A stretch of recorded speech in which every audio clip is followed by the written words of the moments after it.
¿Me están escuchando? Sí, bro, Ah, bueno. ¿Cómo están? todo bien, bro. Muy bien también. Como pueden mirar ahí, se está grabando el material. Yo voy a proceder a alzar, como hace muchísimo tiempo que no nos estamos conectando en directo, sino por medio de los videos y los materiales que estoy remitiendo. Hoy entonces le cursé la invitación ya medio a última hora para poder conectarse, para hablar un poquitito, dialogar, ver cómo están y entonces a ver cuántos son tres los que se están uniendo hasta el momento. Bueno, y no sé si alguien quiere lanzar una opinión. Adelante. ¿Cómo anda la familia? ¿Cómo están ustedes?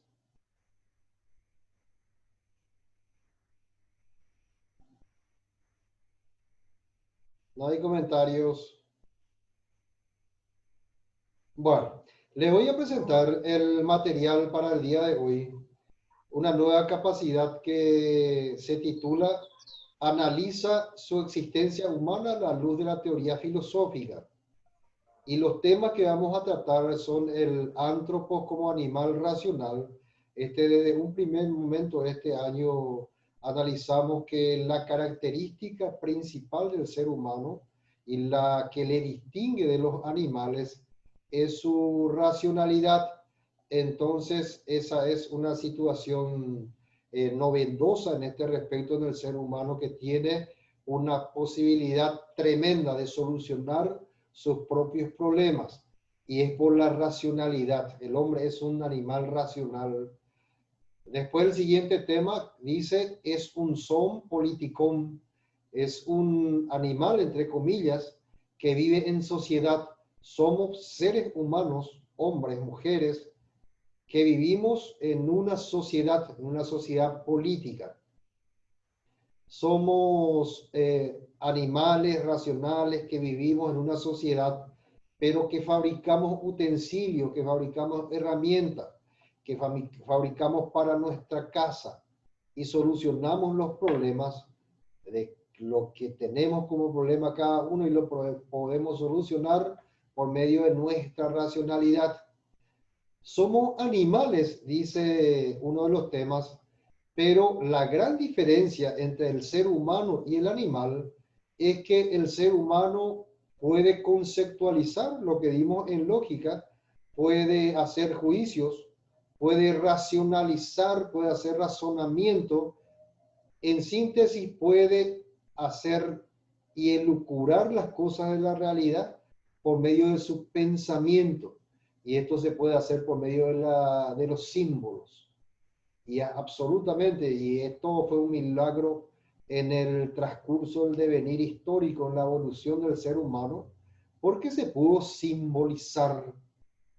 El otro tema es que el hombre es un homo ludens, es un ser humano que practica deporte, que crea deporte, que socializa, porque una de las características fundamentales es que nosotros nos recreamos también por medio del juego, por medio de la diversión. Somos seres lúdicos, ¿verdad? Que articulamos nuestra personalidad, nuestra relación social por medio de los juegos.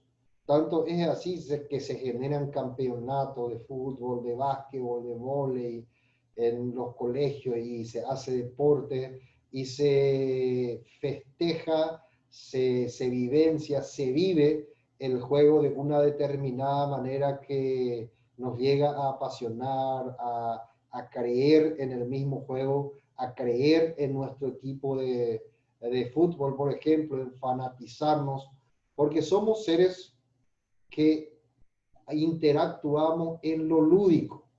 Homo ludens. Ludens significa lo lúdico, el juego. Por sobre todas las cosas también somos hombres que articulamos nuestra vida por medio de una economía. Y todas las cosas que compramos, vendemos, son transacciones económicas. Tanto es así que si yo, por ejemplo, no tengo un trabajo, si mis padres no tienen trabajo, se nos complica todo porque al no tener trabajo, por ejemplo, no podemos obtener la plata y si no tenemos la plata no podemos comprar nada, porque todo entre los seres humanos se comercia, se compra y se vende. Somos seres económicos, homo económicos. Y por sobre todas las cosas, lo que en la última parte aparece, somos también hombres, homo, esto está en latín, homo ecologicus. Somos seres que vivimos en la naturaleza. Nuestro límite es nuestra naturaleza. Increíblemente, nosotros no podemos salir de la Tierra. Seamos los que visitaron la Luna, por ejemplo, se fueron todos en una cápsula y ahí tuvieron que llevar el oxígeno, porque allá no hay oxígeno. En nuestra naturaleza, acá en la Tierra, y lo que se sabe hasta ahora por medio de la ciencia, es que solamente acá en la Tierra hay oxígeno. Entonces, se nos dificultaría salir de la Tierra si es que no llevásemos nuestro oxígeno a cuesta, porque somos seres de la ecología, nosotros somos seres de la naturaleza. No podemos vivir sin el agua es natural, por supuesto. No podemos vivir sin el aire, absolutamente imposible. Es vivir sin el aire y no podemos vivir fuera de nuestro contexto, de nuestra naturaleza. Estos son los temas que se nos plantea para esta semana y los indicadores que aparece ahí en el material que ustedes están visualizando es conoce y explica las definiciones históricas sobre el ser humano, además de su alcance. Asume posturas críticas sobre las diferencias y semejanzas entre el ser humano y los animales. Entonces yo les lanzo la primera pregunta. ¿En qué somos parecidos los seres humanos con los animales? ¿Y qué es lo que nos diferencia? ¿Qué es lo que le hace ser humano al ser humano? ¿Y qué es lo que le hace animal al animal? Que, por ejemplo, a mí y a ustedes le diferencian de su perro, ahí de su casa. ¿Qué es la diferencia entre Pupi y, no sé, y otro nombre, José, digo por decir, ¿verdad? ¿Qué es la diferencia entre el gato, el perro y el animal? Fíjense acá lo que se nos plantea en la actividad de inicio y van a tener que expresar su opinión, lo que quieran opinar, tampoco es una obligación. Dice, expresa tu opinión acerca de la siguiente ilustración. En la primera imagen se puede observar que es todavía un chimpancé. En la segunda imagen, este hombre es más erecto, el Homus erectus, el chimpancé que por esas cosas de la vida pudo pararse más. Fíjense acá cómo está su rodilla, acá cómo está su espalda, cómo se agacha todavía. Sin embargo, acá el Homo erectus se ve acá que ya está más erguido. Y el tercero que está ahí, este ya ha de ser el hombre de Cromañón, ya está absolutamente erecto, en la posición ya de caminar, por ejemplo, de utilizar una herramienta más sofisticada. Fíjense que acá aparece ya en la mano del segundo una herramienta, ha de ser una piedra de sílice, ha de ser con este artefacto, por supuesto, que era la extensión de su mano. Ella pudo salir de la caverna, de la selva y a procurar a dominar a los animales para que por supuesto les sirva de alimento. Sin embargo, acá la evolución que se dio de este ser todavía muy entroncado, muy parecido a este animal, que es el chimpancé, acá ya a este ser humano nosotros ya le conocemos.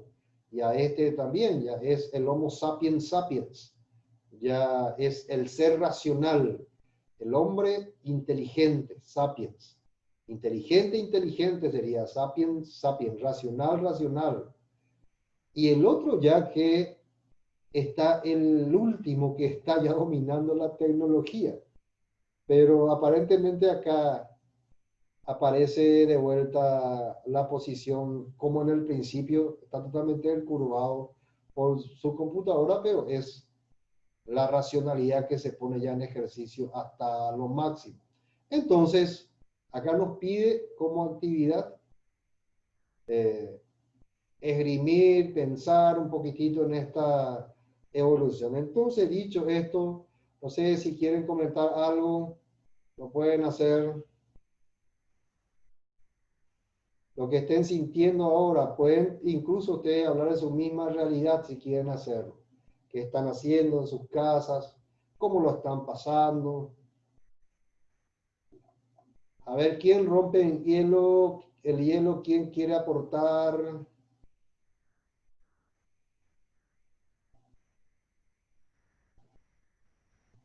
A ver, solo el silencio me responde todavía.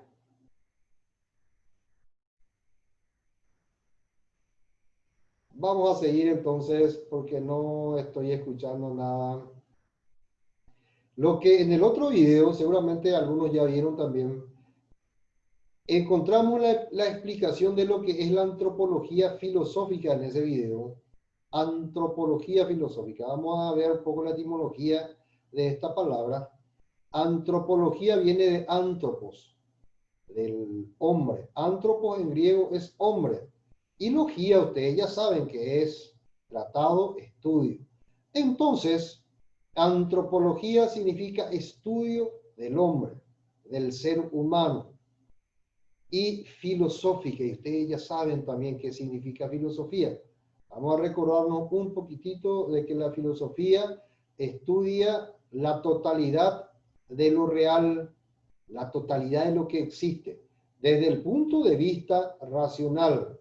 Hay una diferencia entre filosofía y ciencia, porque también la ciencia estudia las causas, así como la filosofía estudia las causas, pero la ciencia estudia las causas de entes o de cosas o de objetos que son particulares, que son singulares. Por ejemplo, si me duele mi corazón, está el médico, que es un científico y estudia específicamente el corazón. Sin embargo, el filósofo va a estudiar qué es el amor, por ejemplo, pero en su totalidad. ¿Qué es el amor, pero en su totalidad? ¿Entienden la diferencia entre filosofía y ciencia? La ciencia estudia cosas parciales. Objeto de la ciencia, por ejemplo, puede ser cualquier enfermedad, así como decía, que estudia el médico. O el objeto de la psicología, que es una ciencia ahora, cuyo objeto es la mente. Pero el objeto de la filosofía son todas las cosas que existen. Lo que existen y lo que no existen también, porque la nada también es un objeto de la filosofía. La pregunta por antonomasia, de lo más importante que hizo Heidegger, decía él, ¿por qué existe la nada? ¿Por qué existe la nada? ¿Existe la nada? ¿Por qué existe la nada? Llegó a decir que la nada es lo que amenaza siempre al ser. Y convengamos que cuando salimos, por ejemplo, a la calle, la nada se nos aparece como ejemplo como un auto que si te choca, te puede convertir en nada. O sea, te puede matar. Entonces la nada siempre es un peligro para el ser humano. Nuestra existencia, por ejemplo, no es absoluta, sino es limitada. La existencia es muy finita, es limitada del ser humano.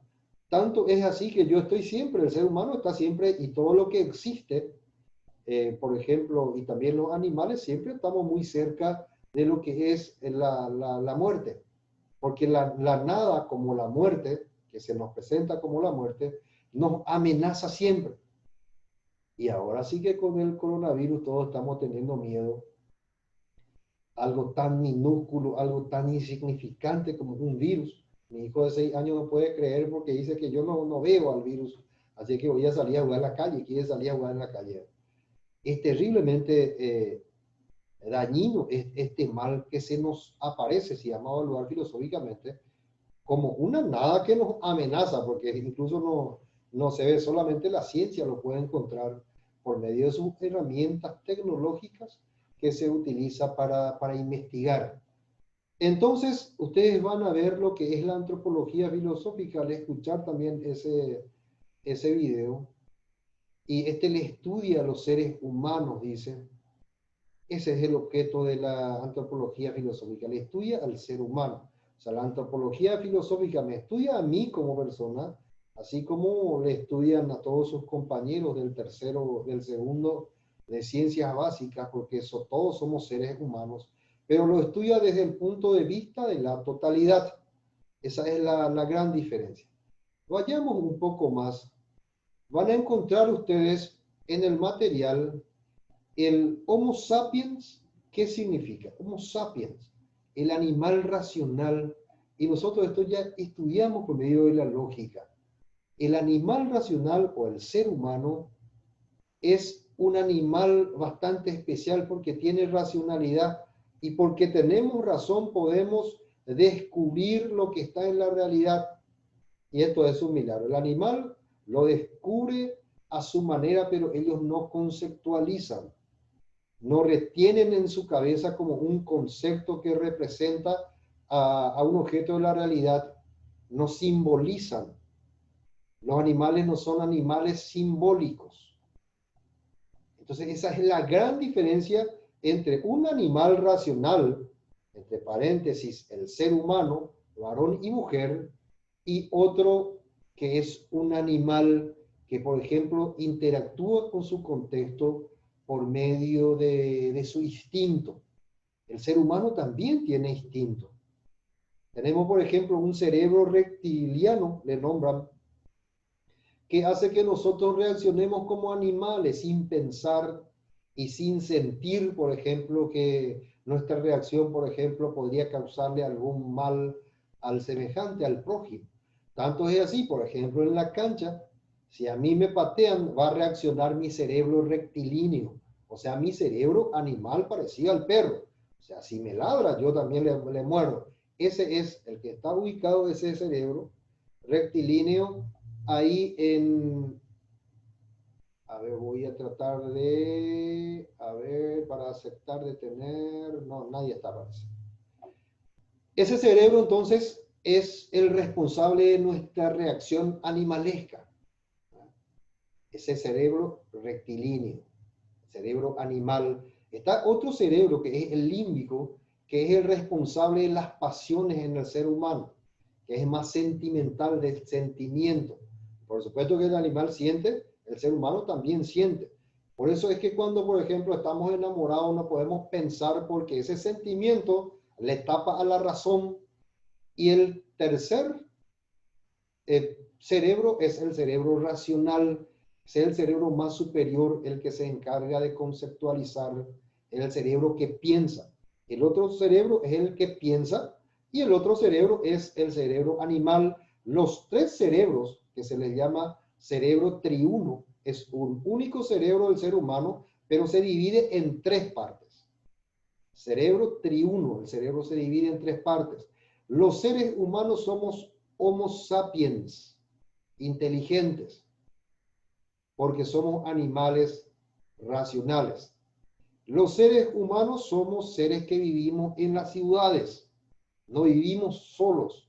Por eso nos cuesta tanto ahora y mucho, incluso medio nos sentimos mal, otros se deprimen por este tema de la pandemia, porque los seres humanos somos muy felices compartiendo con todo el mundo. Vivimos en sociedad, fundamos sociedades, colegios, escuelas, cursos, grados, religión. También nos vamos los domingos, los sábados, a rezar en comunidad. Somos seres sociales que vivimos en sociedad. Y en griego se le dice a eso son politikon. Es un animal, somos seres humanos, animal entre comillas, que vivimos en sociedad. Vamos a ir avanzando. El Homo faber. Ustedes van a leer muy bien qué significa Homo faber. Homo, hombre, faber, herramienta. El ser humano es la única especie que fabrica sus propias herramientas. Fíjense, por ejemplo, en los teléfonos. Son herramientas poderosísimas de la actualidad. Hace 20 años esto inimaginable era de que podíamos comunicarnos sin el cable, por ejemplo. Totalmente increíble. Sin embargo, ahora sí lo podemos hacer. Pudimos fabricar, utilizando nuestra racionalidad, la técnica, la ciencia, la tecnología, estamos descubriendo cosas enormes para nuestro, que representa esto para el ser humano. Homo faber, somos creadores de cultura, creamos cosas. Yo sé que ustedes y van a seguir estudiando y se van a convertir en abogados, en doctores, en biólogos, químicos, etcétera, y van a descubrir herramientas potentes para salvar vidas, por ejemplo.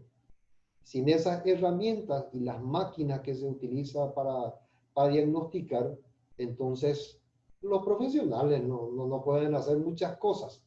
Todas estas herramientas se pudo crear, se pudo sacar de la nada, de la cabeza de los creadores y de los ingeniosos científicos para crear estas herramientas. Somos entonces seres humanos que creamos herramientas. Somos Homo faber. A ver, seguimos. ¿Qué tenemos después? Acá está otra vez la evolución Homo ecologicus. El chimpancé que vive todavía en la selva. Ya, fíjense que tiene todavía la mano larga, pero ya se puede parar sobre las dos patas. Koya Ishukomiema ya puede caminar, ya tiene incluso, muchos todavía, ustedes se van a notar que caminan todavía así, ¿verdad? Otros ya están más erguidos. Pero fíjense, acuérdense de algunos compañeros que caminan todavía medio así, ¿verdad? Estamos todavía en constante evolución los seres humanos. Otros caminan muy recto y otros no tanto. Y acá el ser humano que crea cosas, Faber, esta bicicleta no es cultura, no es un árbol, es una creación, así como la computadora, la luz, la electricidad y todo lo que nosotros consumimos ahora en la actualidad son creaciones que vienen de lo ecológico. Pero también nosotros somos ecología, los seres humanos. Aparentemente somos diferentes del árbol, pero nosotros también somos árboles. O sea, el mismo sistema de vida, por ejemplo, del árbol, es nuestro sistema vegetativo de vida. El mismo carbón que tiene el árbol es el carbón que nosotros tenemos dentro del cuerpo.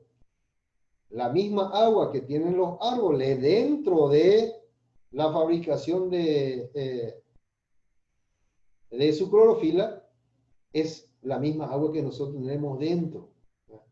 Todos los materiales que tenemos para que nos constituya también eso en seres humanos son los minerales, por ejemplo, que están en la naturaleza. Nosotros no somos otra cosa que la misma naturaleza, somos la misma ecología. Entonces, cuando nosotros, por el gran crecimiento tecnológico, científico y de la producción en masa de la actualidad, se descompone por estas grandes creaciones la misma naturaleza, ¿qué va a ser la consecuencia? ¿Qué piensan? ¿Qué podría ser la consecuencia de la descomposición de la naturaleza? La descomposición del cuerpo humano o del ser humano, porque somos la misma cosa que la naturaleza.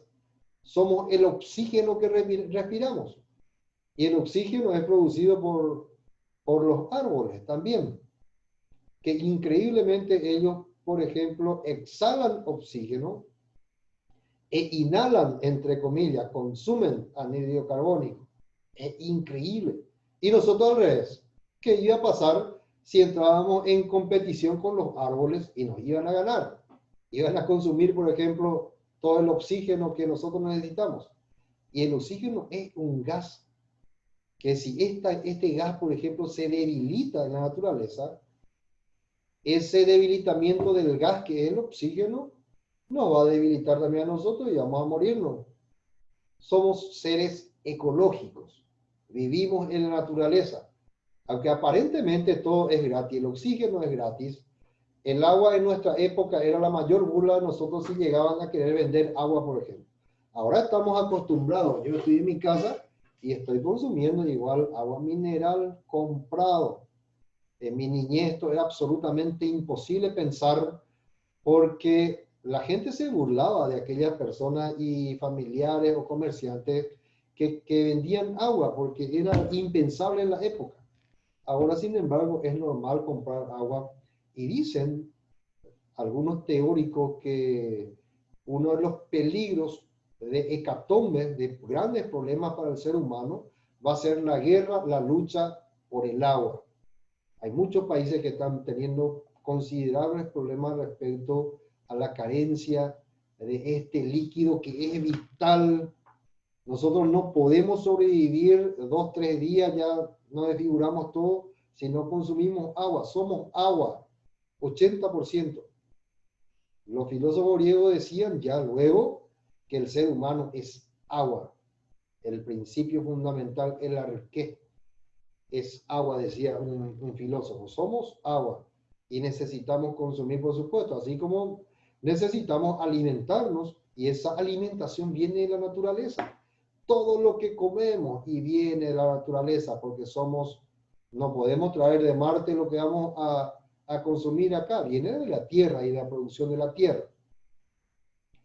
Entonces, estos son los temas que ustedes van a leer y enseguida se nos va a cortar luego también nuestro Zoom porque permite una conexión hasta 40 minutos. Así es que ya estamos en 34 y vamos a ir ya haciendo la conclusión. Entonces, esta es la reflexión que nos plantea el Ministerio de Educación para esta semana, reflexionar antropológicamente y filosóficamente del ser humano como ser racional, como Homo ludens, como Homo faber, como Homo economicus y como un ser humano que vive en la naturaleza, que comparte con la naturaleza y que es la misma expresión de la naturaleza. Entonces, acá dicho esto, vamos a ver nuestro trabajito. Lo que vamos a hacer, como siempre, ustedes van a mirar, leer muy bien, contestar y remitir de vuelta para esta semana, entonces, la respuesta a estas cuestiones. Hay un videíto de 5 minutos enviado por el Ministerio de Educación, entonces, en vez de grabar la clase, a mí me pareció hoy que era interesante la comunicación y volver a retomar también las clases en directo. Se ve que a muchos les tomó de sorpresa, entonces no pudieron conectarse. Además que esto se graba, yo voy a mandar dentro de 30 minutos al grupo para que se pueda visualizar también. Y bueno, están muy calladitos. No sé si hay algún comentario. Si están todavía ahí, creo que están todavía todos, ¿eh? Voy a proceder a dejar de compartir para ver cuántos estamos. Y bueno, excelente. Entonces, el próximo lunes seguramente vamos a entrar de vuelta en comunicación. Muchas gracias por la atención y voy a estar esperando el trabajito. Hasta luego. Muchas gracias.